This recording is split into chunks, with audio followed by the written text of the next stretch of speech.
units थे, which were mass, length and time के units. There are others. If you remember SI के जो fundamental units थे, so I think there were like 7 of them. But we are mostly going to be concerned with these three and temperature के लिए, Kelvin. Then we talked about definitions of density, specific volume, and specific gravity. Specific volume was just the inverse of density, and specific gravity was the density compared to the density of water. So it's one for water and less than one for things lighter than water and greater than one for things greater than water, heavier than water. फिर हमने बात की कि जिस तरह specific volume is small v, which is volume per unit mass, you could also have volume per unit kilomole, and that's going to be given a symbol of small v with a small bar on it, so v bar. और उसको हम relate कर सकते हैं specific volume से by the molecular weight given by this formula right here. V bar is equal to mv, and the units match because m is in kilojoules per kilomole. ठीक है, अब यहाँ पे मोलिकुलर वेट को हम units भी associate करेंगे. किसी की कोई क्वेश्चन या कमेंट था इस पे? मुनीर, शायद आपका माइक ऑन है, इज दैट एक्सीडेंटल या? Okay, good. चले, मूविंग ऑन. सो प्रेशर के कुछ यूनिट्स हमने डिस्कस किए थे. SI units for pascal, but then it could be multiplied by 1000 to give kilo pascal, a million for megapascal, a billion for gigapascal. And then there are other units जो कि useful है. एक बार जो होता है, that's going to be 1,00,000 pascal, also equal to 100 kilopascal, जो कि sea level पे atmospheric pressure के करीब करीब है, not exactly the same but करीब करीब है. जो ATM का unit है, atmosphere, that's going to be defined as 101.35. 101.3 is good enough, जो कि तकरीबन 14.7 psi के बराबर होता है. And we're going to use that consistently to convert between pounds and kilopascal.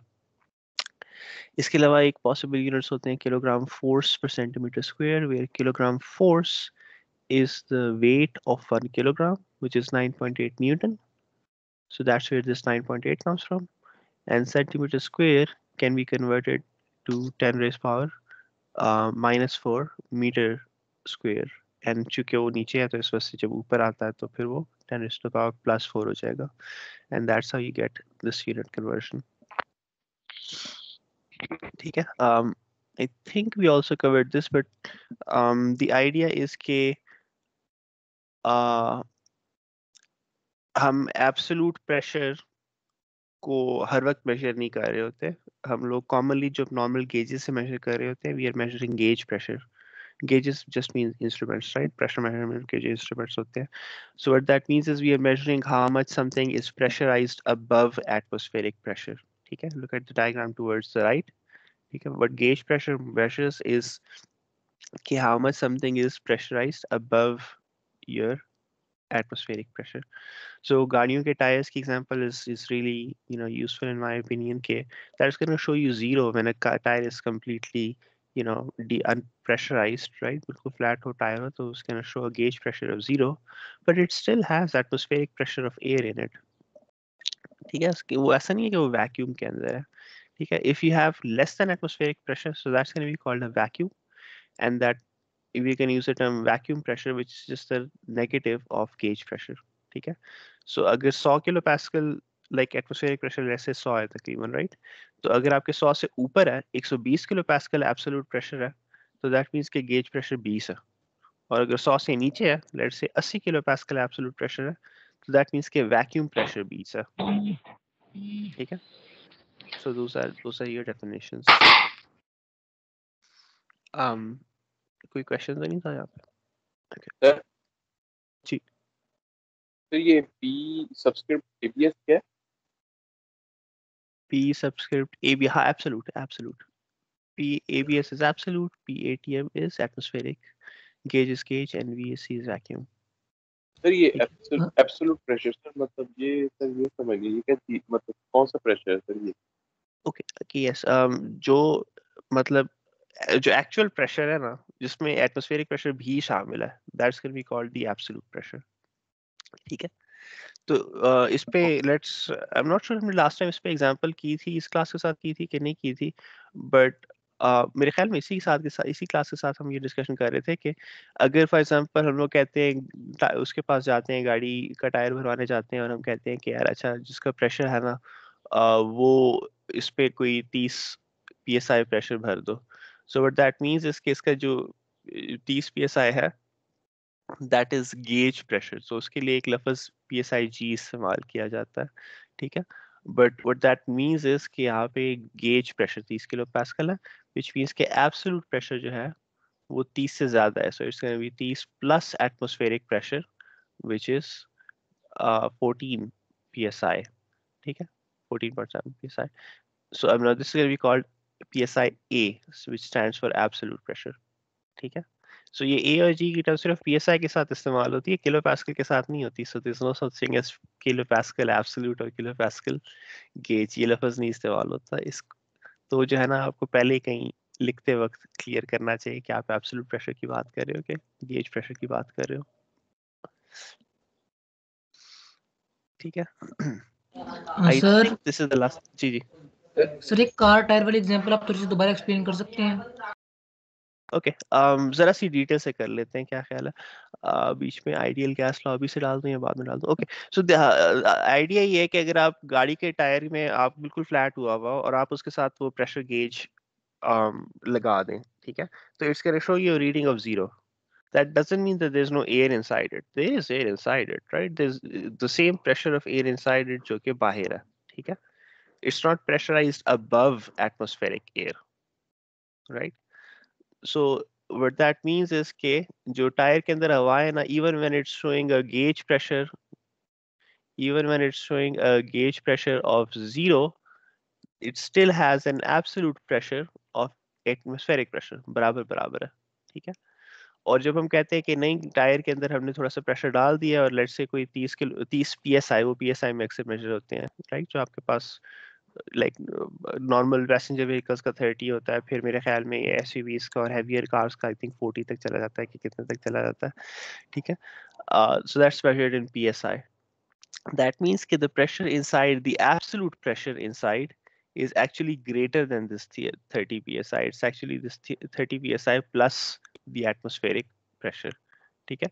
So absolute pressure is going to be gauge pressure plus atmospheric pressure. ठीक है? और ये इक्वेशन थी जो हम इस्तेमाल कर रहे थे, ठीक है।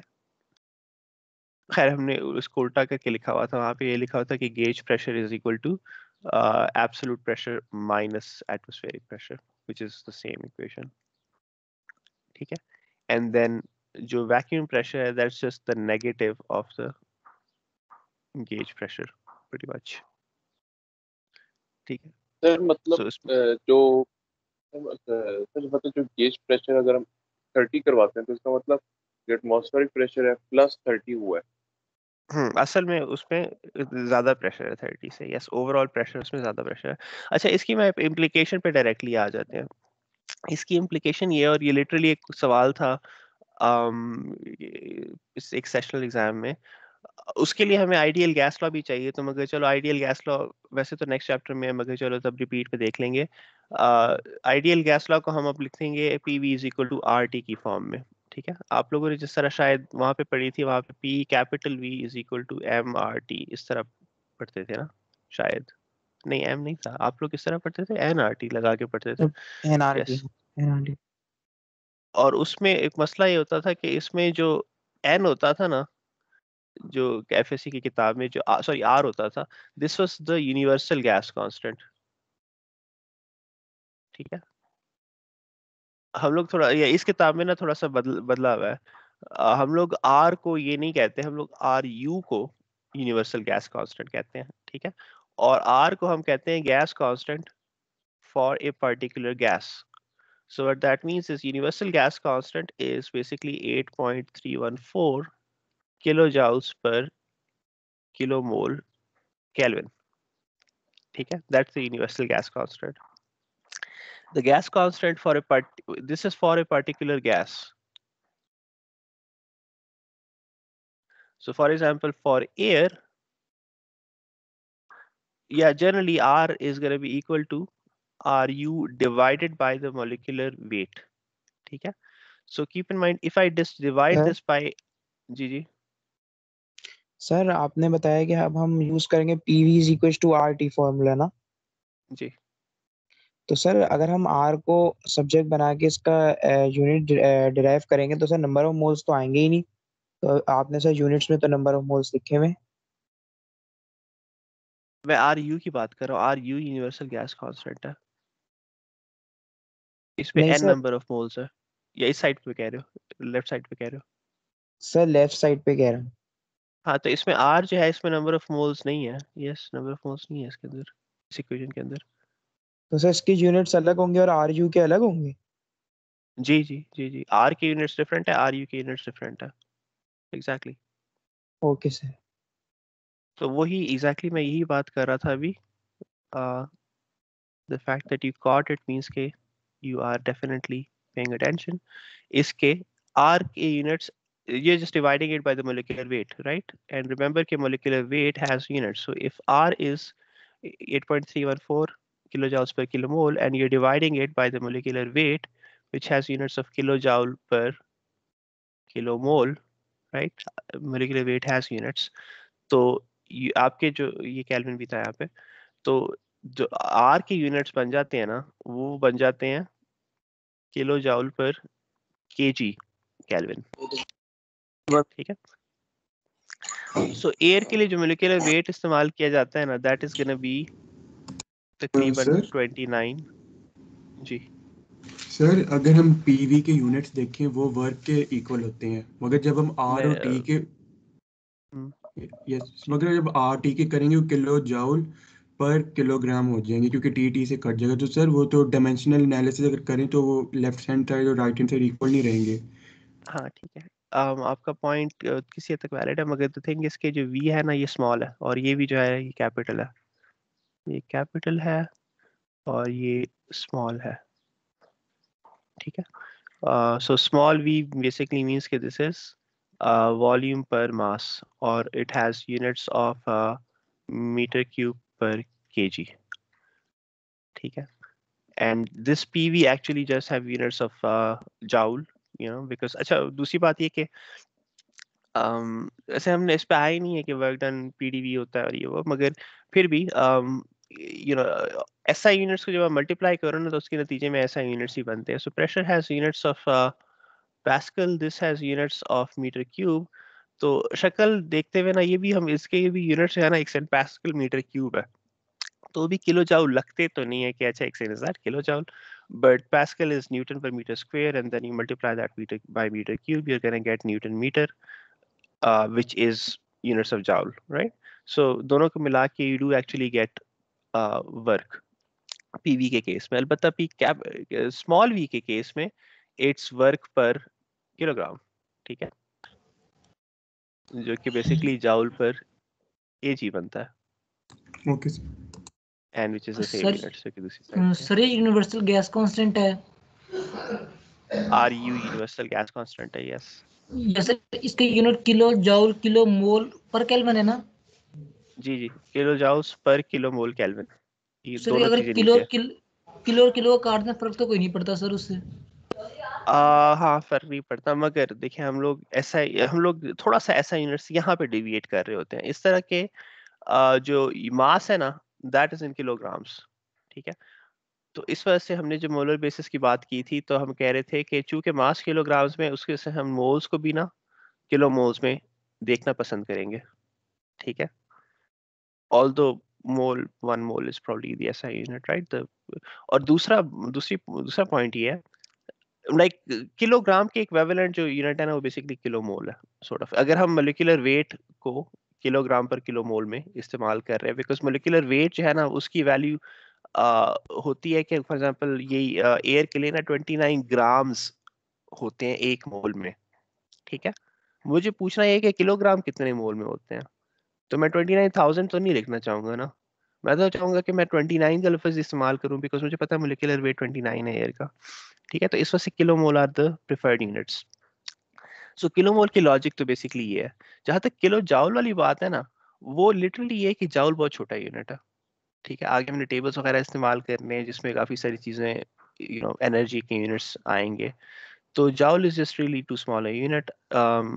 मेरे ख्याल में आप लोगों की किताब में ये कभी इस तरह भी लिखा होता था कि नहीं, मुझे अब याद नहीं है किस तरह लिखा होता था एफएससी में obviously, but you can write it as 8134 joule per kilomole Kelvin. You can do that as well. But the reason why we always use pretty much always use kilojoule in ये thermo के questions is because joule is just too small a unit. ठीक है. But you are right. You could just get rid of the 2 kilos and still be fine. हम ये करना नहीं चाहेंगे. हम मोल्स के बजाय हमेशा किलो मोल्स यूज करना चाहेंगे. Okay sir. कन्वेंशंस बहुत ज़्यादा है इस चीज़ में ना, टर्मिनोलॉजी कन्वेंशंस इस तरह की चीज़ें बहुत ज़्यादा हैं, and I believe they are very necessary. You need to develop the language to talk about things before you actually fluently are able to discuss something. So anyway, the molecular weight of air is around 29 kilogram per kilomole. If you're wondering कि ये कहाँ से आया है, so that is roughly because it is around 75% nitrogen. Nitrogen का molecular weight 28 होता है, and around roughly 25% air, which has oxygen, which has a molecular weight of 32. So weight sum 75% of nitrogen, 25% of oxygen gives a 29 का number roughly. So air के लिए तकरीबन 29 से divide करें तो तकरीबन 0.287 किलो जाउल्स पर केजी केल्विन वैल्यू आती है गैस कांस्टेंट की. ठीक है, so this is the value of R that you're going to consistently use for air, and for the most part ये इक्वेशन हम एयर के लिए इस्तेमाल कर रहे होंगे. ठीक है, वाटर वेपर्स वगैरह के लिए इस तरह की इक्वेशन नहीं इस्तेमाल की जा सकती. रेफ्रिजरेंट्स के लिए इस तरह की इक्वेशन, आइडियल गैस लॉ नहीं इस्तेमाल किया जा सकता. ये इक्वेशन मोर और लेस एयर के लिए इस्तेमाल हो रही है. बहुत रेयरली हम कहेंगे चलो यार कार्बन डाइऑक्साइड पे कोई एनालिसिस करते हैं, किसी और चीज़ पे एनालिसिस करते हैं. So for the most part R की वैल्यू 0.287 फॉर एयर ही इस्तेमाल की जाएगी. तो अब पॉइंट ये था कि अगर लेट्स से हमारे पास our car was perfectly pressurized at 30 psi, ठीक है, but the temperature at that point, गर्मियाँ चल रही थी, temperature जो था वो चल रहा था let's say 35 degrees centigrade, ठीक है, and then we had a drop in temperature to maybe let's I'm going to go with 5 degrees, ठंड हो गई. ठीक है, तो सवाल ये है कि टायर प्रेशर जो है वो भी ड्रॉप करेगा, वो कितना हो जाएगा. ठीक है, मेरे साथ ये अक्सर होता रहता था. यहाँ पे शायद इतना नहीं, मगर जहाँ पे बहुत ज़्यादा टेम्परेचर की वेरिएशंस होती है ना, वहाँ पे आपके टायर का प्रेशर लिटरली आपको कम ज़्यादा होना फील हो जाता था with temperature. So that's my question. और इसके लिए जब हमने आइडियल गैस लॉ इस्तेमाल करनी है तो हमें प्रेशर भी एब्सोल्यूट यूनिट्स में चाहिए और हमें टेम्परेचर भी एब्सोल्यूट यूनिट्स में चाहिए. ठीक है, right. So that's my question. How do you deal with this question?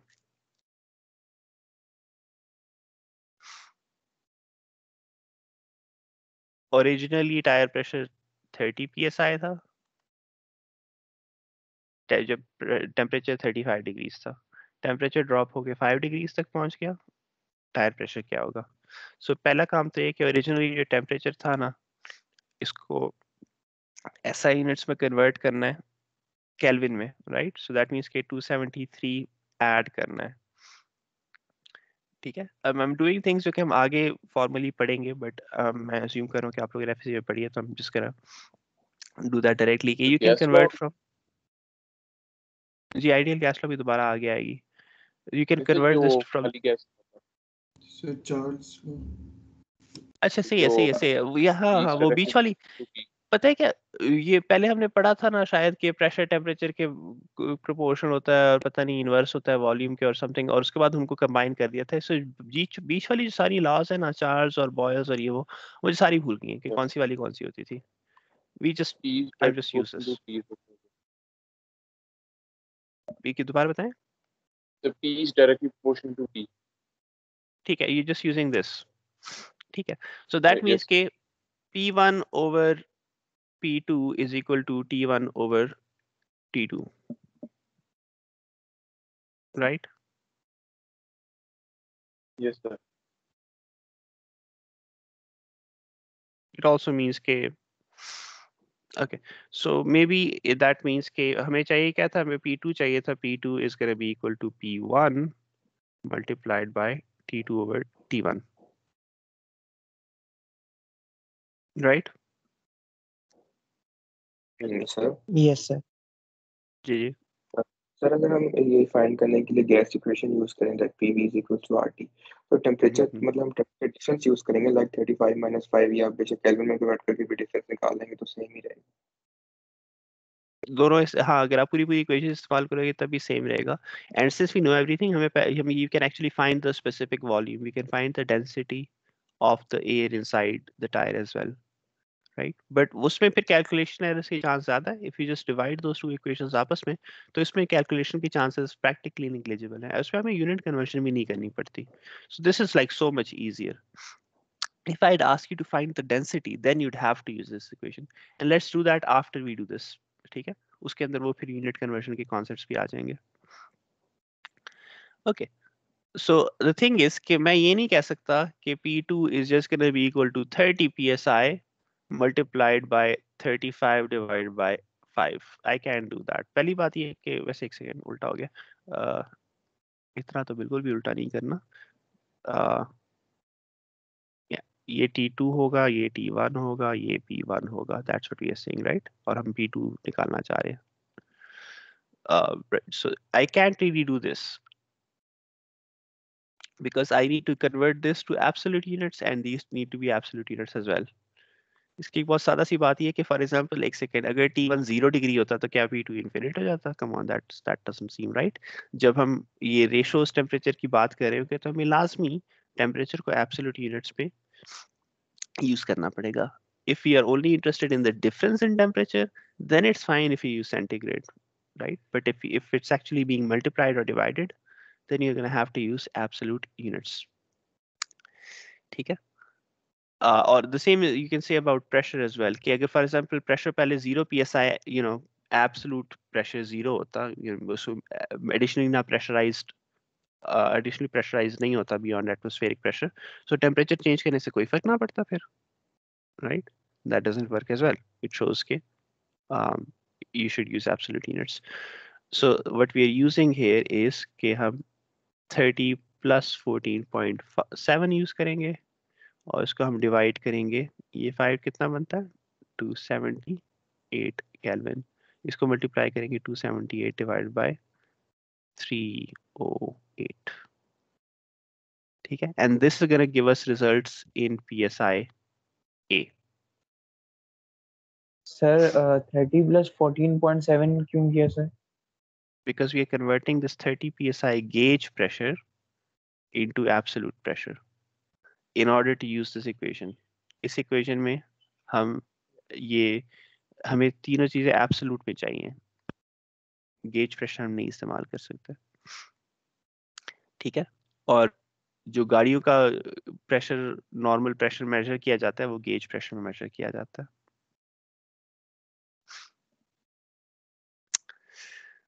So anyway, what is this number anyway? मेरे पास कोई अच्छा कैलकुलेटर आसपास नहीं पाया जाता, so I'm just gonna use this. 44.7 आपका प्रेशर है. ठीक है? और original pressure, and if you multiply it by 278 and divide by 308, आपका final pressure जो है वो बन जाता है 40.34 psi absolute, जो कि बनता है 40.34 जो भी था माइनस 14.7.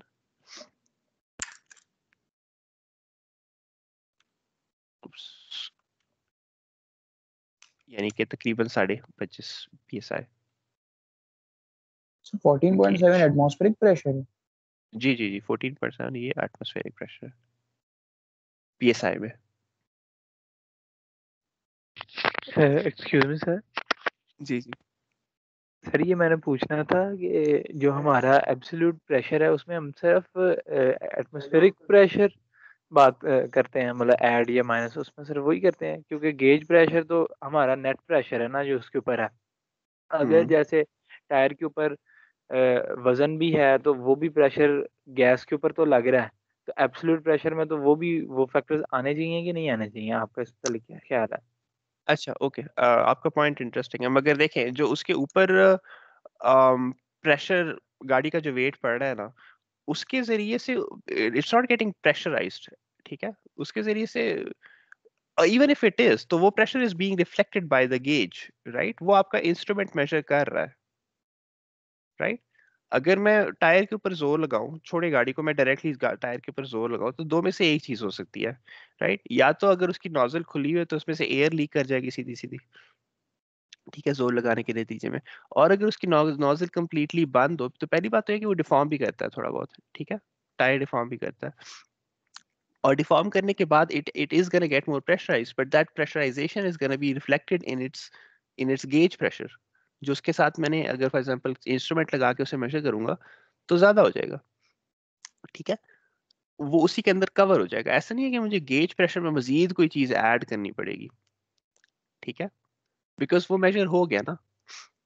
ऐसी बात है कि ओके जैसे सर। फॉर एग्जांपल मैंने चूल्हे पे आग लगा दी है और अब वो गर्म हो रहा है, ठीक है, और मुझे पता है कि मैंने कितनी उसे एनर्जी दे रहा हूँ, और मैं उसका टेम्परेचर भी नोट कर रहा हूँ, तो मैं ऐसा नहीं करूंगा कि उसके टेम्परेचर के ऊपर मैं ऐड करूंगा ना कि मैं इसमें अब हीट कितनी डाल रहा हूँ, because that temperature is measuring everything that's going on, वो हीट लूज कर रहा है टू द एटमोसफेयर। मैं उसे ठंडे कमरे में एसी लगा हुआ है, वट एवर जो मर्जी हो रहा है ना, वो सारा का नेट रिजल्ट ये है कि उसका टेम्परेचर हम मेजर कर रहे हैं, ठीक है। अच्छा, दूसरी डेंसिटी वाली बात पे आई सपोज 2 मिनट बाद आते हैं। पहले ये देख लें कि अच्छा, प्रेशर मेजर करने की जो एक टेक्निक है ना, वैसे तो ये 3 टेक्निक्स हम तीनों एक एक करके करेंगे आई सपोज, बट ये जो गेज होते हैं ना, जो गोल गोल गोल किस्म के गेज होते हैं आपके, in fact I can probably very easily find nice like picture or a video or something of ये वार्डन ट्यूब के gauges, but the way they work, ये जो गोल वाले गेज होते हैं which have a needle, वो आपने उम्मीद है कि कहीं ना कहीं देखे होंगे, is by means of something called a Borden tube, which is this tube right here, ठीक है, which is this elliptical किस्म की metal tube जो कि connected है आपकी pressurized gas के साथ, ठीक है। So if the pressure outside and inside this tube is the same, it's not going to deform, ठीक है, and that's what happens when you're at atmospheric pressure, right. अगर ये जो gas at a pressure P atmospheric pressure के बराबर ही हो तो इसमें कोई डिफॉर्मेशन नहीं आएगी। अगर ये ज्यादा प्रेशर होगी ना, एटमॉस्फेयर से ज्यादा प्रेशर होगा, तो फिर you gonna have this tube that has a higher pressure then the outside, जिसके नतीजे में होगा या कि this would try to straighten itself out, ठीक है। दिस ट्यूब वुड, ये जो इलिप्टिकल ट्यूब है, it will try to straighten itself out, ठीक है। इमेजिन वो जो बर्थडेज में नहीं, वो अजीब से हॉर्न्स होते हैं जो कि लाइक रोल्ड अप होते हैं and then you blow at them and they unroll, right.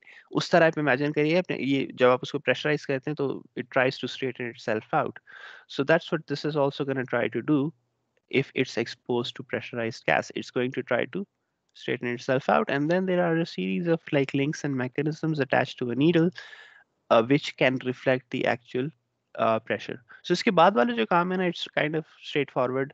All you need to do is specify like a 0 point कि अच्छा, जब अंदर ये गैस जो है ना, if this was not pressurized, and this was equal to atmospheric pressure, so तब needle जिस point पे था, I'm going to call that zero gauge pressure. और उसके बाद you need some calibration points, right? Just expose this to known pressure, right? जिसका आपको पहले से पता हो कि कितना प्रेशर है, और नीडल जिस जगह पे आती है वहां पे आप उतनी जो है ना मार्किंग्स लगा दो कि अच्छा, यहाँ पे 5 psi था, या आई डोंट नो 1 बार था, 2 बार था, 3 बार था, जितना भी था ना, and then you got yourself a scale. So that's just like general instrumentation theory. आप अलग से इंस्ट्रूमेंटेशन का एक कोर्स पढ़ेंगे जिसमें उम्मीद है कि मेजरमेंट पे मजीद डिस्कशन होगी कि कौन सी चीज़ किस तरह मेजर करते हैं। But this is how ये Borden tubes do it, and which is a good measure of gauge pressure, ठीक है।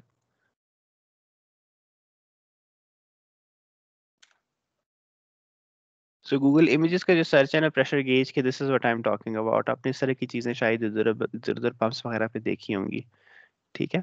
सो इसके अंदर जो है ना मैकेनिज्म इसी तरह की है, अगर कहीं ना कहीं तस्वीर में कोई नजर आ जाए, चलो खैर व्हाटएवर, इसके अंदर जो है ना जो मैकेनिज्म है उसकी हम बात करें, that's what this looks like.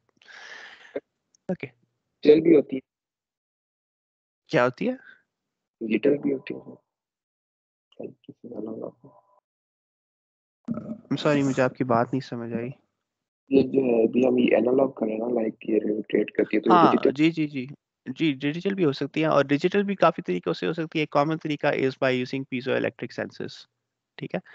So piezoelectric materials is just materials which produce a voltage when they're deformed.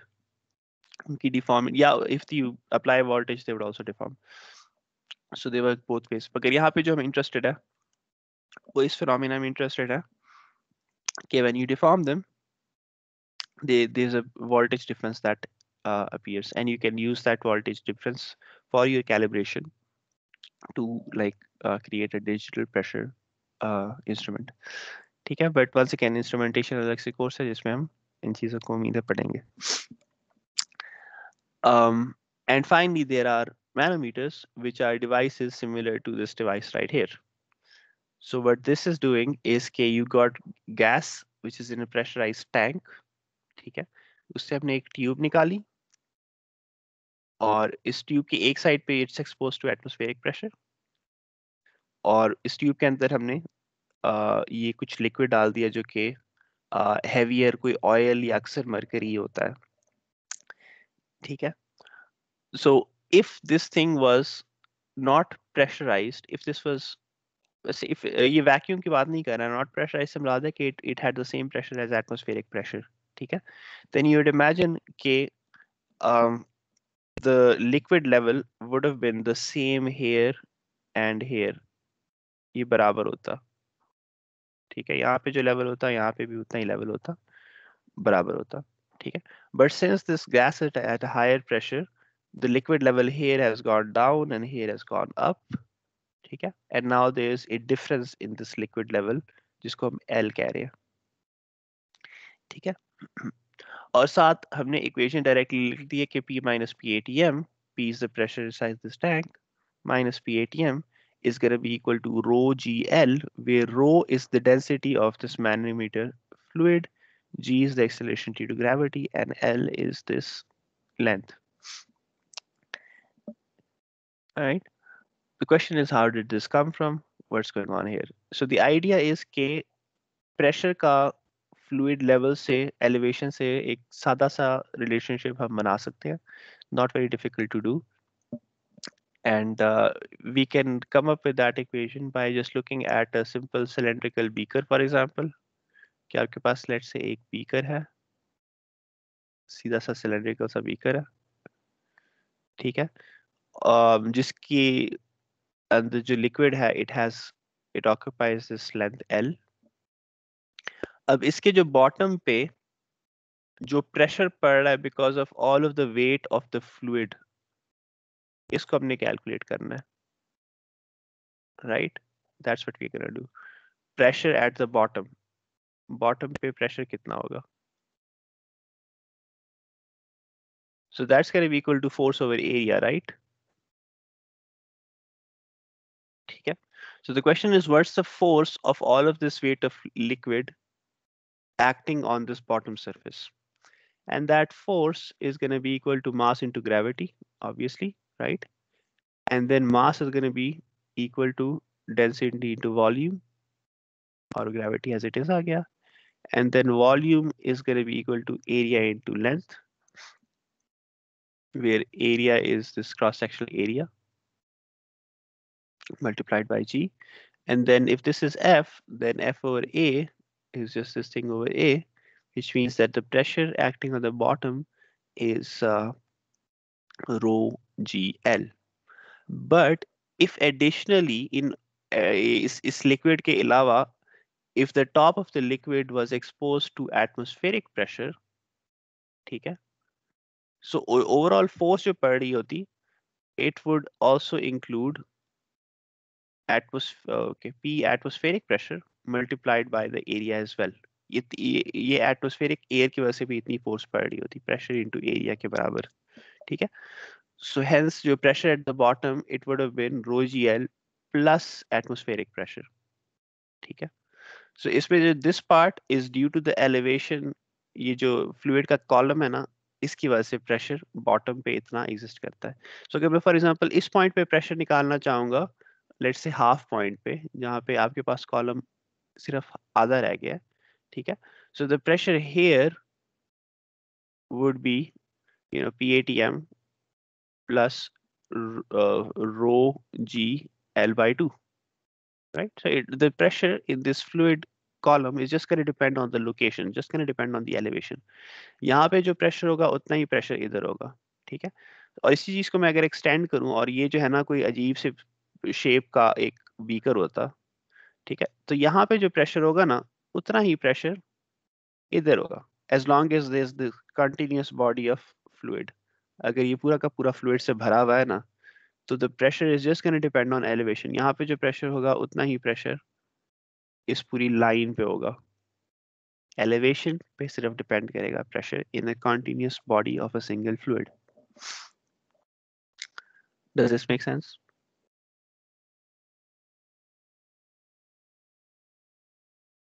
Yes, sir. Okay, good good good. ठीक है. सो इसके नतीजे में हम क्या कर रहे हैं कि हम we are using this phenomena to measure fluid pressure, which means कि इस टैंक के अंदर जो गैस है, तो चूंकि by the way it's a gas, so इस वजह से the pressure at this point and this point and this point, the pressure everywhere is the same, because elevation के साथ गैस के प्रेशर पे कोई खास ज्यादा फर्क नहीं आ रहा, बिकॉज गैस की density is just much lower than the density of liquids, ठीक है. सो इस वजह से we are ignoring whatever, like यहाँ पे जो डेल्टा एल है ना उसे हम इग्नोर कर रहे हैं, और हम वी डोंट केयर कि एग्जैक्टली ये पाइप किधर लगा हुआ है. sort of if you're talking about a pressurized gas in a container, so elevation within this tank is not really going to be a huge factor. Okay, and we can do examples in a bit to quantify ये वाली बात. यहाँ तक कोई questions अगर नहीं है तो maybe let's take a break here. I'm gonna turn my recording off और वापस आके हम इसी पे जो है ना एक question कर लेंगे.